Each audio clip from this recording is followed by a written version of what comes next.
Hello, hello. Ron Callis here with another episode of Automation Unplugged. Appreciate you joining me. And what I'm going to do now, as I always do, I'm going to jump over to Facebook and, in fact, make sure we are streaming. So bear with me here. Just one moment. Got too many things up on my screen here. There we go.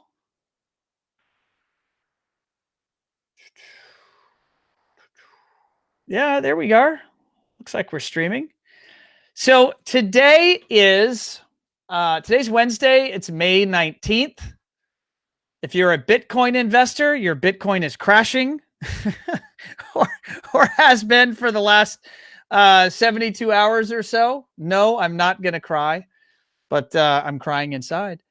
It is, like I said, Wednesday, May 19th. It is 12:30, a little bit after 12:30 p.m. Eastern time. We are here for show number 170. And I know many of you are super eager for me to jump right in with my guest. I've been a fan from the sideline of Cory Reistad and his business, SAV Digital Environments, for a long time. If you are alive and in this industry, you know who they are. You know they're one of the more badass integration firms in North America, if not the world. And they're really running a pretty fantastic business and doing amazing work. And they're amazing marketers. And so we'll talk a little bit about that. And if you follow their website or their social channels or their newsletter, you really see some impressive best-in-class type marketing and messaging. I follow their content and I take notes, and you guys probably should as well. But let me go ahead and bring in our guest. He is traveling, actually, and he was kind enough to join us from, I don't know where he's at. We'll find out live. But I know he's traveling, and he said he's in a hotel room. So let's go ahead and get started, and let's have some fun here. Cory, how are you, sir? Good, Ron. How are you doing? I am super duper. So you told me you were in a hotel, but I forgot to ask you, where is this hotel? Where are you at? Southern Utah. What are you down there for? I'm down here. My daughter is in school down here, so I'm hanging out with her for a couple days. Okay, very Yeah. nice. Is there still? It's May. There's probably no skiing left in Utah now, right? Oh my gosh, it's 95 degrees. Yeah, it's southern. I mean, it's close to Vegas. It's an hour and a half from Vegas. Okay, yeah, I'm totally geographically uninformed, so now I have plenty of people laughing at me, but appropriately so. That's okay. So Cory, tell us about at a high level, SAV. Just what is that business? Where is it located? What type of work do you do? And then I as always, I'll transition that. I want you to go into your backstory. But tell us just about what is SAV? Where is that located? Sure. SAV Digital Environments. We're located in Bozeman, Montana. The bulk of our work is in the Bozeman Big Sky area. There's a ski resort, local ski resort that's becoming world renowned as we speak. So we're a custom AV integration firm. We run the gamut. We do AV systems, screening rooms, lighting control systems, window treatments, networks. We also have a security department, so we do environmental, life safety, intrusion. We run the gamut of low voltage integration. Got it. Now I just so happen to know, because I've known you and I've known your head of marketing, Scott. I know that you guys are one of the biggest integration firms in North America. But you wouldn't know that from the magazine because you guys don't, submit your data to CE Pro for the CE Pro 100. But I'm just curious, high level, how did you build that business in Montana? What's happening in Montana that there's so much cool work? Yeah, good question. It's interesting to think back, 21 years ago when I got started. I was I was not a musician. So unlike most of my colleagues who started this business at or before me, I was actually I was an English major. Um, with a background because of my major in English with a background in hospitality.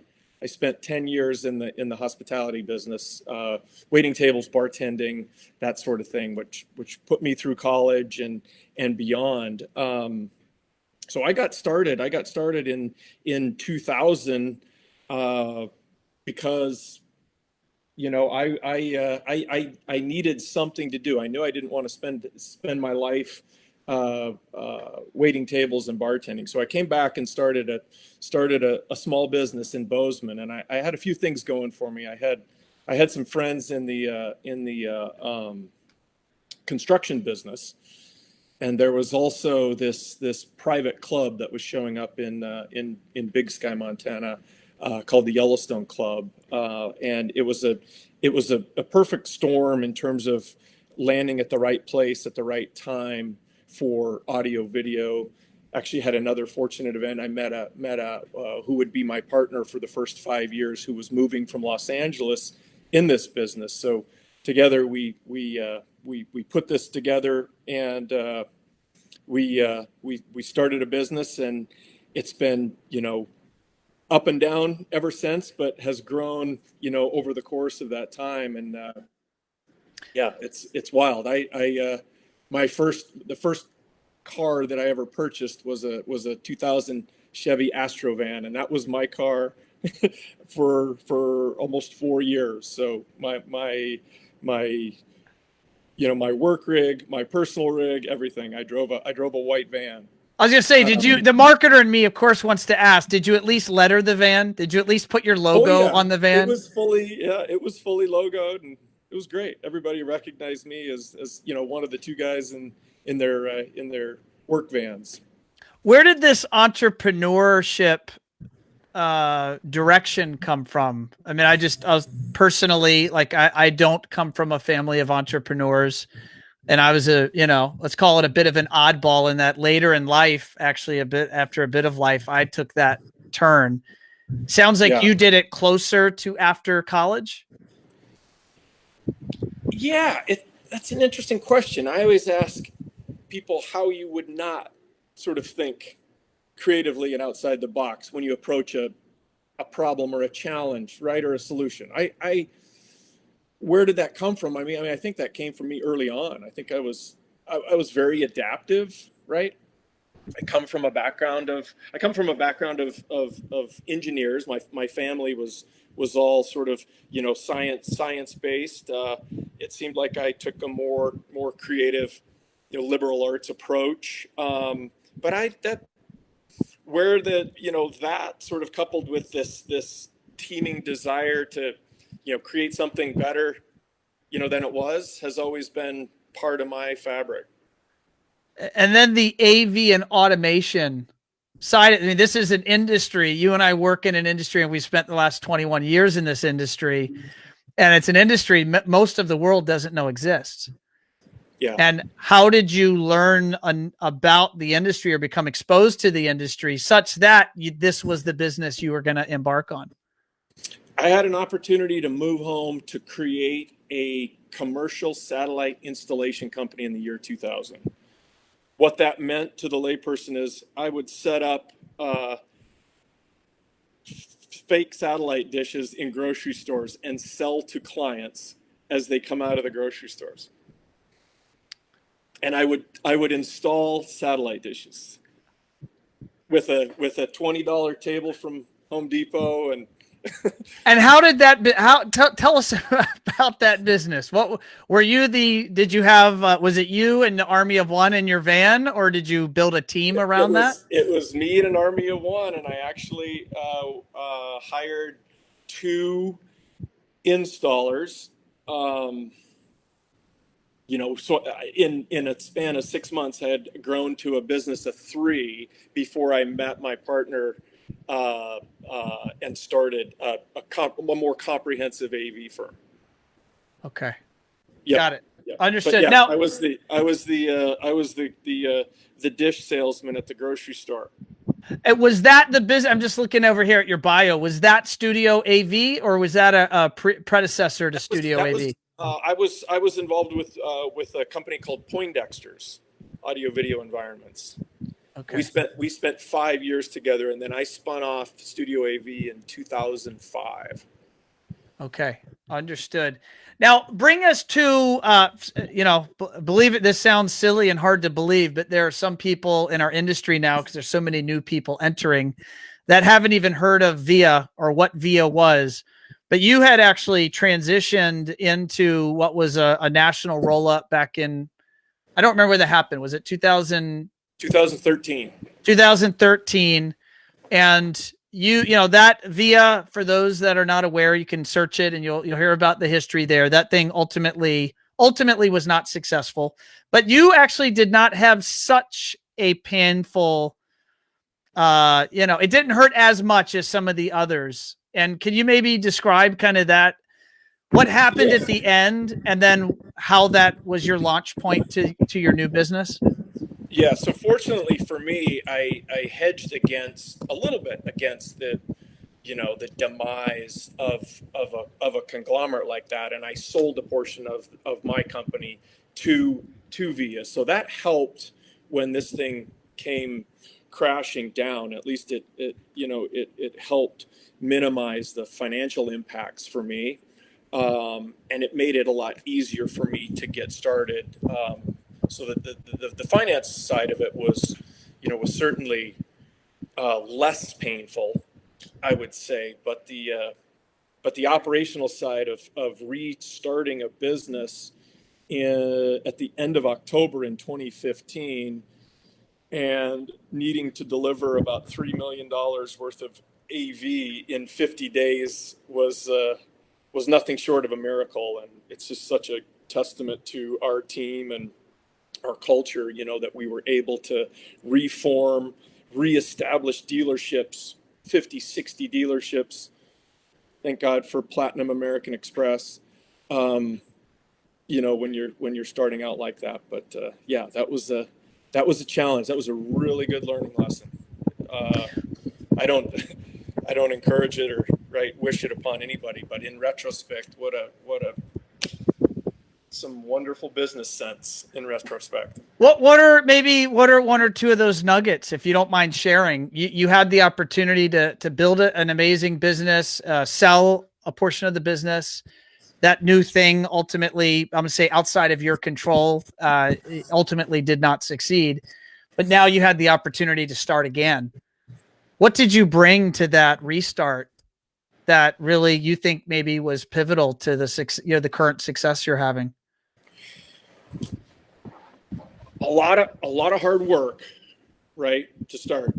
There's no doubt about it. I think we rethought our entire platform. We knew we had to come out of the gate and amplify our brand, right? Our language, our people, everything. The news was so negative, and we knew we would be sort of attacked, by our competitors, which we were, and which makes complete sense from a business perspective.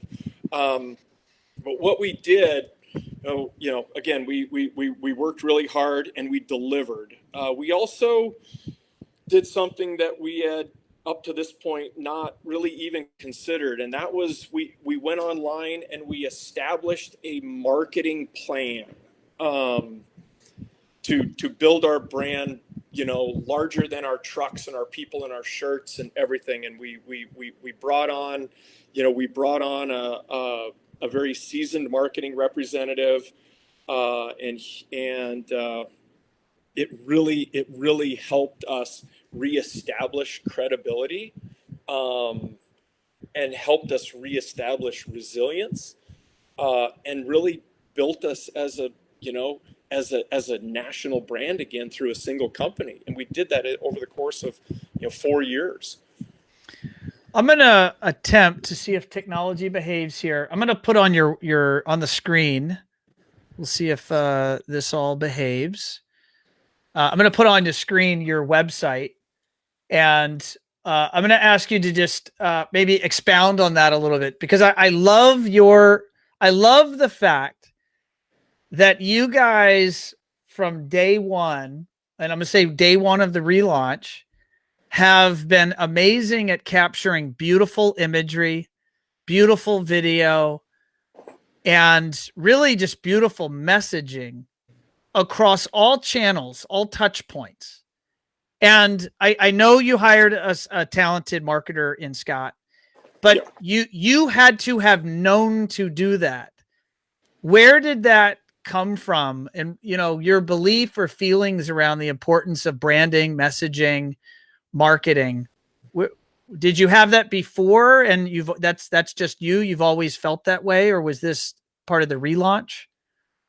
Well, think about, like, we've known each other for a long time, right? Through our industry affiliation. And I even think you tried to get me to subscribe to SEO, prior to 2015. And I was a naysayer. I was clearly not good enough to get the yes, but Scott was. So that was, but where I'm coming from is, like, I was like, Ron, there's no way we need, additional, fluff out there in the marketplace. We have builders, we have we have architects, we have developers, and we have clients, and they just feed off of each other, and that's all we ever need to do. And I obviously rethought a lot of things come 2015, and I thought, how are we going to do things? What are we going to do? What are we going to do different? So what was at first an attempt to just basically to rebrand ourselves, it turned out to be like this whole business development initiative that came exclusively through marketing and SEO. All I wanted to do when I went out there is, like, get us out there in the marketplace, right? Get us known again, get us back to who we were, right? So that we can continue on. Year one, that's what happened. Year one, I told Scott, our awesome marketing guy, I said, Scott, you brought in $15,000 worth of work with your new initiatives. Year five, it's a considerable part of what we do, and it expanded our customer base to the entire valley, to different markets. People know about us, both internal and external, and it's been a game changer for us from that perspective. It's created so much value, I think, in our company. When we look at value as an integration company, is it our next biggest job? Is it recurring revenue? Is it our platform? Is it our blue sky initiative? And I think our marketing program has created a ton of value for our company. I'm on your website. I'm looking at your blog, and I'm noticing that, and I'll click over. I'm mindful that a lot of our listeners are going to be audio only, so they're not seeing your website that I'm navigating through. And by the way, I'll give the URL plug for those that are on audio only. It's savinc.net. So savinc.net. But what I'm noticing that you are doing is you're doing a great job of not just showing the beauty shots of beautiful projects, but you're showing your people. You're showing your people in your company shirt or sweatshirt, and they are doing the day in the life stuff that a technician or a project manager or a programmer that they're doing. And I love this stuff. Like, I'm advocating as a marketer that this is the stuff our industry needs to do. And you're doing this. Do you get, what type of feedback, if any, that's maybe top of mind, do you get from the people that comment about how they observe you online, about what this means to them, or how they interpret this content? I personally don't get a ton of feedback. We'd have to bring Scott on to see what that is. But like you notice, right? It's a depth of value, right? I mean, we all can throw up the prettiest pictures in the world all day long, right? And try to sort of equate our business with that level of quality, expertise, aesthetic, right? Design sense. but these behind the scenes just create so much more depth in that. Again, I think the credibility aspect of it for SAV, it shows how much work it takes, what kind of talent is needed to do this type of work, how much care goes into this, how much care we have for our team members that go out there every day.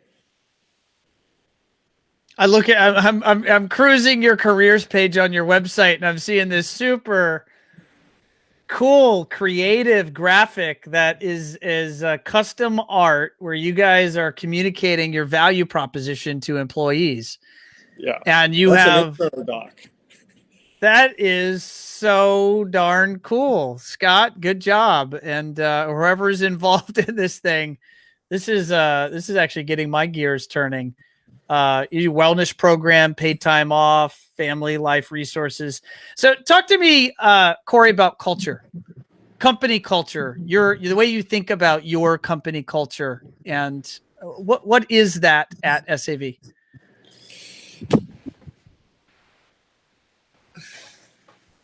It started, again, it started with two of us.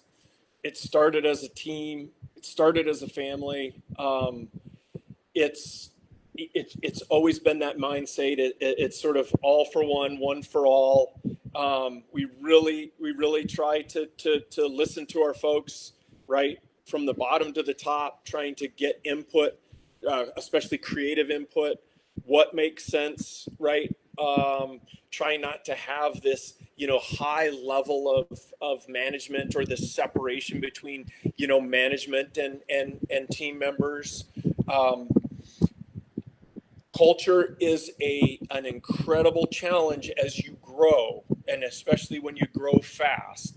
And that's something that we really work on every single day. One of our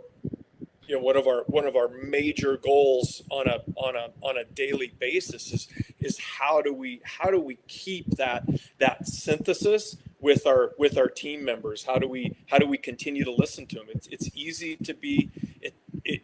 to be forgotten when you grow, right? We've had more success growing non-experienced AV folks from within than we have had bringing folks in from different markets with experience. And that to me is a testament to our culture, right? We look for tenacity. We look for, desire to do, something better. And we've been successful at finding those folks and growing them from within. No, I think when you are recruiting from within, I mean, what better demonstration to your team that you are there as a leader of your team than to grow your people? Yeah. And I completely agree. Well, I've got so many topics here, and I know time is limited, and you're out there with your daughter in Utah, and you're kind enough to spend time with us. So I'm gonna jump to a couple of different topics here. One is, and this is just kind of funny in how the universe aligns sometimes, but yesterday my team was doing, so all 50 plus One Fireflies were in a Zoom call with Sonance, and Sonance was giving us some product training, and they were, so they went through all Ari joined us, and Mike Cleary was doing a great training, and then he transitioned to James. And without Mike knowing that you and I were doing this today, Mike immediately started telling a story of the integration of art and design and aesthetics. And he gave you and your company as the example of a model representation of that. And the story he told was of, I think, a project. Maybe you could tell us about this project, but he said you sent in lumber from a project and you had it custom milled for grills for speakers, because that's what the project aesthetic demanded. And I thought it was just a really cool story. Can you expound on that, and maybe you can broaden that out to your approach on the blending of technology and design? Yeah. First of all, I'd like to give a shout out to Sonance. Those guys are amazing, and they've been amazing partners throughout this entire journey. They our and as well as James, right, with their marriage. This particular project, you ever heard of mushroom wood? No. Beautiful textured, this variegated, just a beautiful wood species that in this particular condo, it was devoid of anything, light fixtures, right? It couldn't have a thing in it. The home was lit with lamps, and there was some indirect lighting, in specific places, but the lid itself had nothing in it. We were able to convince them to use a 4-inch square James speaker, as long as we came up with a fine detail that would basically create a slim slot register detail for this small aperture speaker, and it just worked amazingly well. And if you look at that lid, unfortunately the picture itself is there's nothing in that lid, whereas there's 8 of these James small app speakers embedded throughout. So how did that happen? I mean, I'm asking maybe for some ground level interaction. Did you bring this idea to the homeowner? Did you bring it to the interior designer? Who did you engage with and pitch the idea? And how was it pitched, if you don't mind? Well, the base design came from the designer, right? It was nothing in there, and the question was, oh no, like, so the client asked for sound in that space, right? And so it was up to us to find a solution, right? That would be acceptable to the designer, while not sort of disrupting their intent. So that was a tough sell, right? But we did it. We achieved it. We've got aesthetic integrity, right? And we've got uniformly distributed music throughout this entertaining space that sounds amazing. So again, a little bit of a best of both worlds scenario that can be achieved with some, you gotta think creatively about these projects and don't take no. Cory, you are also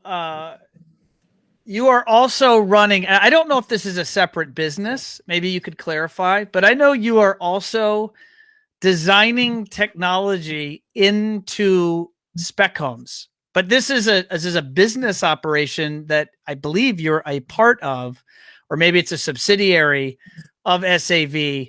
Can you talk about that? How did that idea even come about, and how does that business work, and has it proven fruitful? Yeah. So once we came out swinging from the VIA disruption, we made a couple changes. We made the marketing change. I also rethought how I could create value in this business beyond a roll up or a merge or anything like that. We know recurring revenue is certainly a value creator. We know now marketing is a value creator. But the idea that we had was we have so many deep embedded relationships with developers, with contractors, with subcontractors. By now in this business, we understand design philosophy and aesthetic and what sort of sells and what doesn't sell. And so we got into this idea, tangent from our AV operation, that we would start to partner with contractors, our contractor friends and developer friends, to invest in their projects, right, by purchasing homes for speculation. And knock on wood, 5 years into it, we're into our 6th residence, and it is working really well. So we go in, as we buy the home, we furnish the home, right? We technify the home, right? We do everything to the best of our ability from what we provide, and it's been a wonderful venture and has created parallel value as we grow as an AV company. So that's that has my ear most of the day right now. The other thing this does is it really puts you close to the people you work with, right? Yeah, that's so cool. A funny little story. I've only started to learn about your neck of the woods, your part of the world in the last few months. We'll talk offline about the details related to what I'm about to say. But I was referred to a builder, a custom builder, actually that builds in your market, and I think we're going to do their. Actually, we're building their new website. It's kind of an odd type of customer for us. We do all integration, but this came through an AV integrators referral from a different part of the country. And nice. So of course, this guy starts talking to me about all the amazing, beautiful land and properties. And so now my wife and I are looking at lots and looking at communities. And you live in a really special place. What are you from there? Are you from the Bozeman Yep. market? Yep, I'm from Bozeman. Why is all this money being spent? So those that are listening, and we have an audience watching or listening from around the world, what is Bozeman and why is it so special? And why is there so much money there? Just give us maybe a bit of a geography. Maybe it's geography/politics. How does that work? It's geography, it's size, right? It's lifestyle, it's post-pandemic. I got to get the hell out of this urban area and get somewhere, where it's much smaller, and people are more focused on their lifestyle, I think now. The ability to work remote. In 2004, Bozeman was booming, right? Bozeman was a construction-based town because everybody was moving to Big Sky and building huge homes, so the wealth and the affluence in Bozeman was all about construction. Fast forward 16 years, I mean, there are more tech companies, advertising companies, apparels, retail, outdoor apparel, and those guys seem like they're coming every week now. It's the #1 city according to Outside Magazine and New York Times, the micropolitan city. It's growing fast. The small town, could be over soon. For sure. It sounds like a special place, for sure. My wife and I hope to one day get a mountain house, and so we've committed to the strategy, because I'm from the East Coast. I'm from Virginia. I live in Florida. I know the East Coast really well. Go out west. I'm pretty uninformed. So the technique I think I had recommended is start, maybe visiting all these different mountain towns and figure out what best fits your lifestyle or your culture. So that's my plan. So I'm coming your way sooner or later. I'm going to come out and visit. We have a show condo for you to stay in when you come out. Oh, that's very kind. I will take you up on that offer. Question. Let's talk pandemic, post-pandemic. You and the rest of our industry and I'm going to speak, I'll maybe speak specific. I'll say in the US, they're busy as they can stand right now. It's levels of red hot or white hot busyness levels. Can you give perspective? What are you seeing? And then I'm going to ask you to look in your crystal ball the next 6 to 12 months. I won't ask you to look further than that, but what has it been like for you guys, and what do you see around the corner? Okay. Well, look, the pandemic was an incredibly wild ride. So it's been a year now, right? Mm-hmm. A year and a couple months. Yeah. In March or in early April of 2020, we were meeting regularly to establish our cash burn rate, right? Our sensitivity toward employees, high-level talent, how many we were going to keep, how many we had to let go, how long we could hold on to, to our staff, before we really have to start shedding costs to save this business. And it wasn't only AV. I was meeting with developers, who were saying the same exact thing, right? Like nobody knew what would happen. So to go from that, right, to a completely white hot market, within a matter of 3 to 4 months, anxiety producing for sure, right? And then the idea of just some of the restrictions around COVID and the just all the HR considerations with that. It's been such a turbulent ride in the context of a white hot market, which has just been just sort of crazy making, right?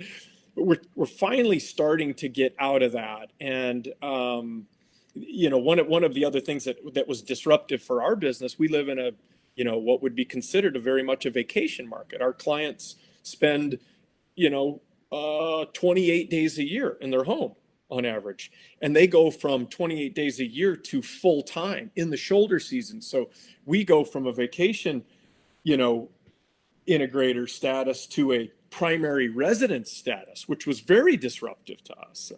And super wild. It was. We I was going to say, I can promise you a few of my gray hairs have come from the last 14 months. You still don't have any gray hair. So I'm like, how do you do that? They're there for sure. You must dye it or something. I don't know. How do you do it?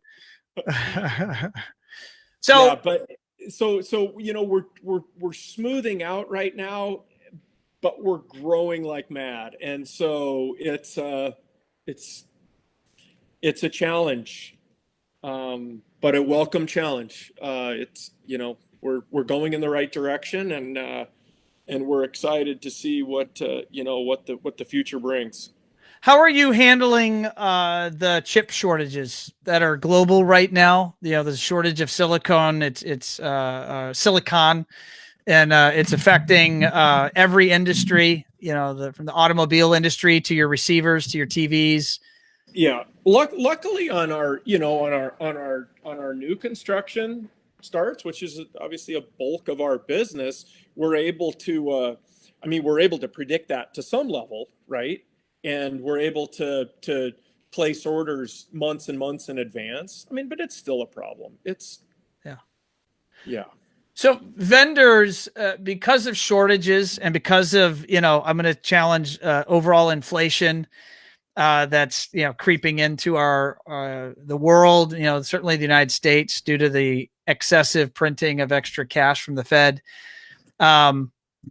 Costs are going up across the board. We've all heard the stats on lumber, the outrageous increases in lumber recently. Your vendors I'm assuming your manufacturers, the ones you love, are probably going to be increasing prices on you if they haven't already. And that's for everyone listening. Your prices are going to be going up. Have you guys, how are you handling, knowing a lot of people listening are your peers, around the world, or have you already built some of those price increases into your projects with your clients? Are you getting clients to pay for gear earlier to kind of lock in a price? Like, how are you, just from a business strategy, how are you handling it? We will be. We'll pre-order as much as we can, but that's an issue too, because there's a restriction on supply, right? So we can't necessarily order a bunch of product in advance, is what we're finding from our vendors. So that's something it's on a case by case basis. Up to this point we haven't had any escalation clauses in our contracts, so we need to scramble to try to make that work. We've also, we're changing our prices the minute we get those new price increases. And in fact, we've even gone retroactive or across the board and just changed the prices. Things are, this stuff is going up, from the economist perspective, they talk about whether or not this is transitory inflation and whether things will settle down.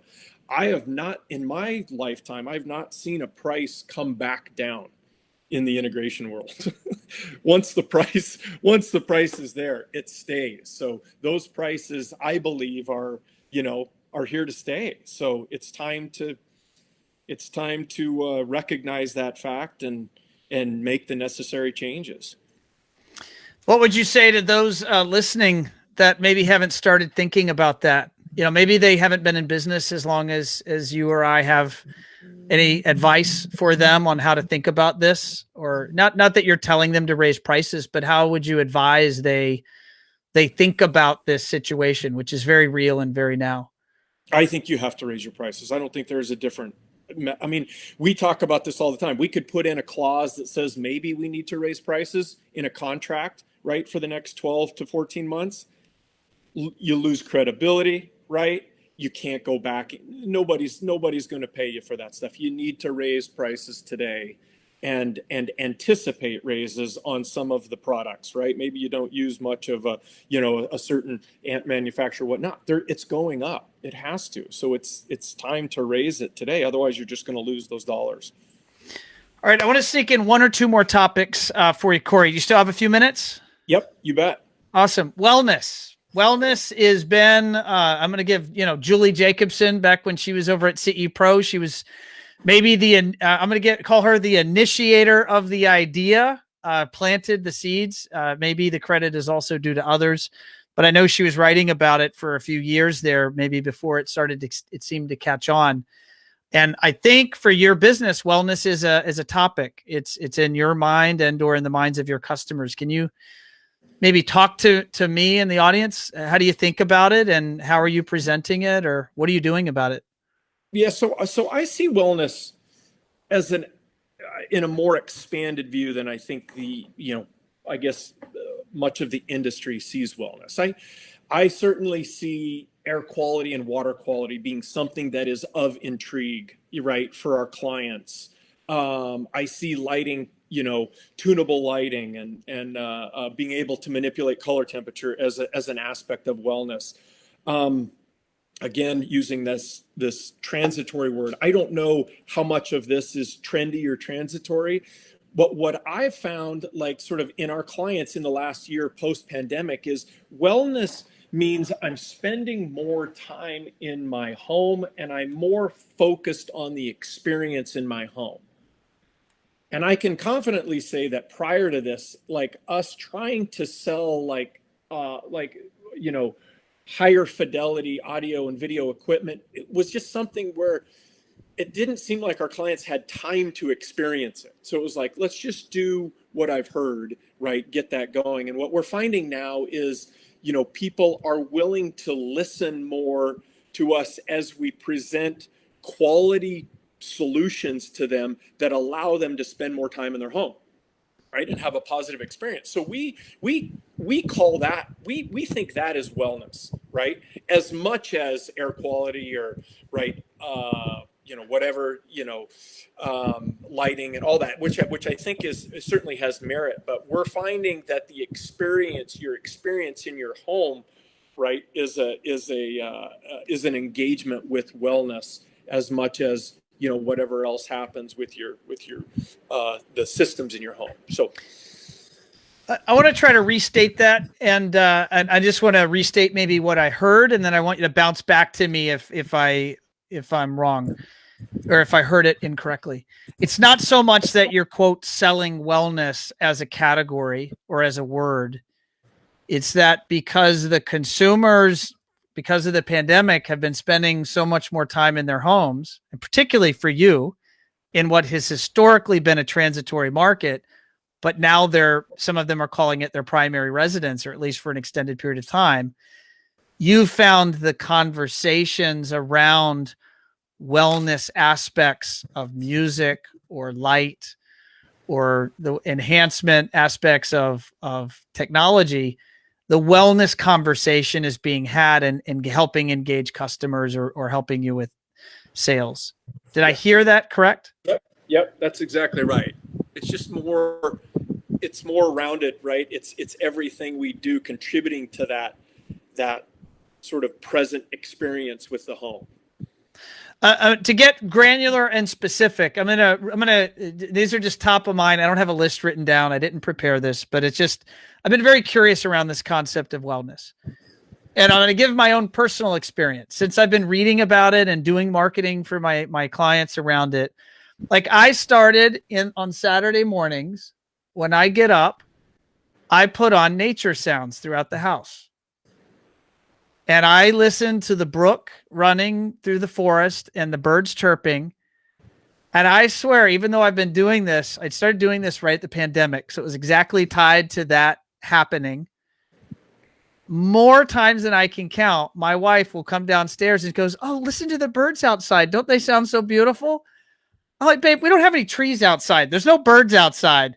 They're coming from the speakers, but it is nice, right?" And she goes, "Oh yeah, I forgot."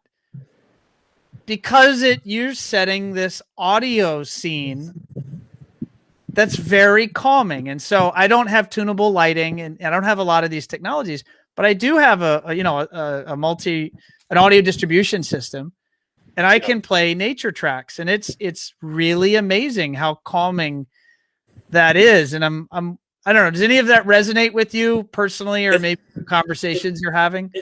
It does, Ron. I think I just figured out why I don't sell air quality systems. Because people move to Montana for the air quality and the water quality and the sounds of the birds, right? So if you were in Big Sky and you told me you wanted bird sounds coming from your speakers, I would tell you to open your window. Right. Yes. that makes a lot of sense. Around my house, I'm in Florida, I got palm trees. I don't have too many beautiful songbirds hanging out in the palm trees. I need to be able to create, high-res images of palm trees, right, on these new 100-inch Sonys in order to give our clients in the sticks that experience. But yeah.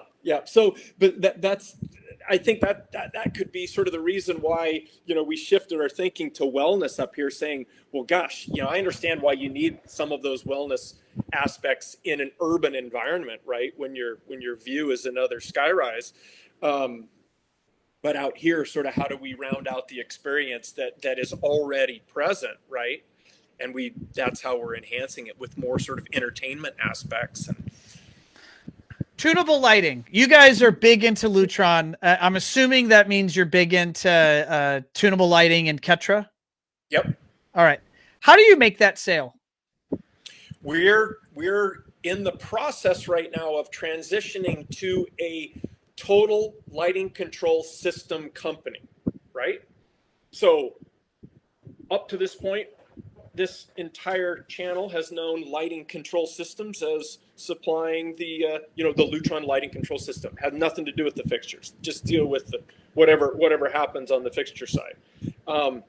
As we transition, we want to be responsible from the start to the very end, right? And that's our value proposition to our clients, right? So we control that entire aspect. It gets us more in the design phases of these projects, gets us more into the creative phases of them, right? Gives us more credibility, doesn't separate scopes of work between low voltage integrator, electrician, right? Designer, if there is one, lighting designer. So we're really excited about building a total lighting system that includes fixtures, similar to how we build an entire AV system, right? From control to product, right? To programming. Does this mean you're adding, or you already have an electrical license? Are you thinking of going to that extent? I know that's been a growing trend, I'm going to say, for the last 10 years. It has. We haven't brought an electrical division on. We brought a design division on, right? Do you do lighting design in-house? Yep. We have lighting design, but we don't have the electrical side yet.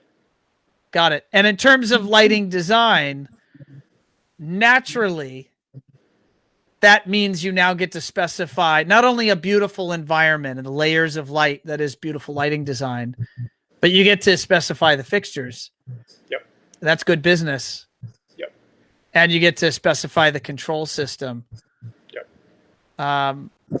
Is that already up and running, that side of it, or is this what you're ramping to? That's running. We built our showroom. We're in the process of expanding our showroom, right, to showcase all of the quality. We've actually turned our Bozeman showroom it's a full art gallery. So it's 3,500 square feet of local art, all powered by Ketra.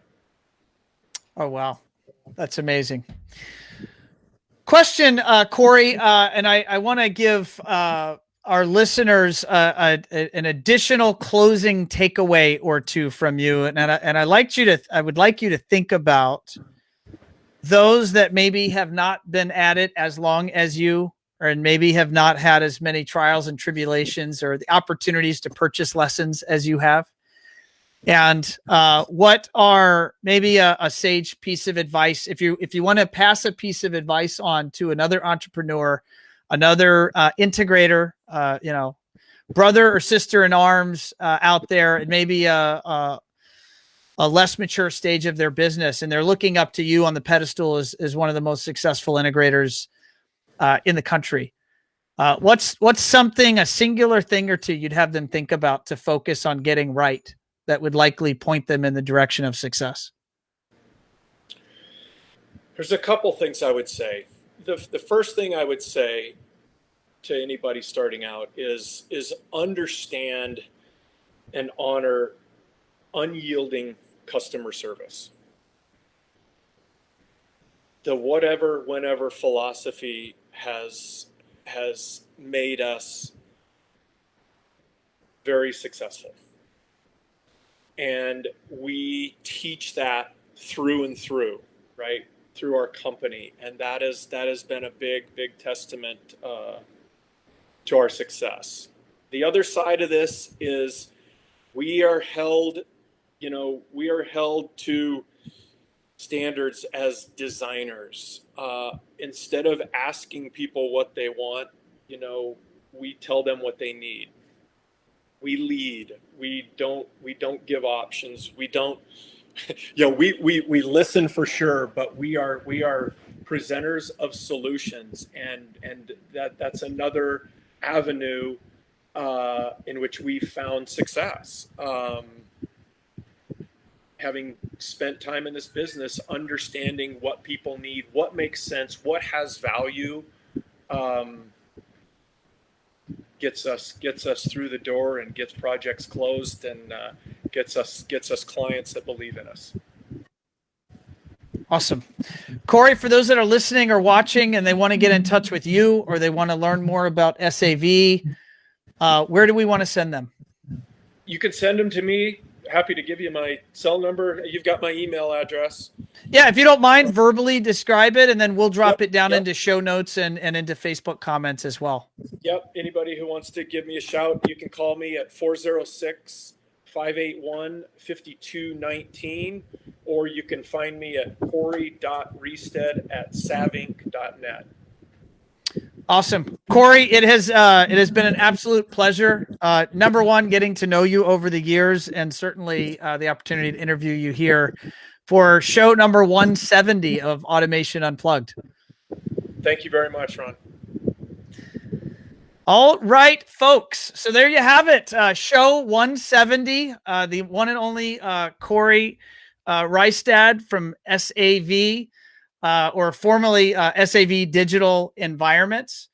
And these guys are really running an amazing business. I definitely recommend checking out their website, their social channels, signing up for their newsletter. Yes, I know that you're not their customer, but you could learn a lot by consuming what they are putting out to the world. And I'm actually going to have their head of marketing on. We're going to get him booked here soon.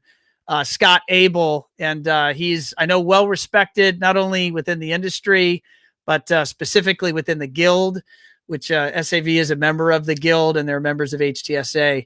So I'll get Scott on, and I'll try to share some of his knowledge with you all as well.